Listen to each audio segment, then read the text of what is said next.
আমি নারিকেল আর বাদামের চাটনি বানাবো। নারিকেল আমি গ্রেট করে নিয়েছি, আর এখানে নিয়েছি কালা শস্য, শুকনো মরিচ, রসুন, কারিপাতা। কারিপাতা না থাকলেও হয়ে যাবে। কড়াইতে অল্প তেল দিয়ে দেব। তেল গরম হয়ে গেছে, বাদাম ভেজে নেব।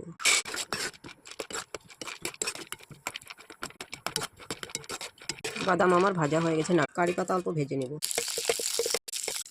রসুন মরিচ ভেজে নেব। নারকেলটা অল্প ভেজে নেব।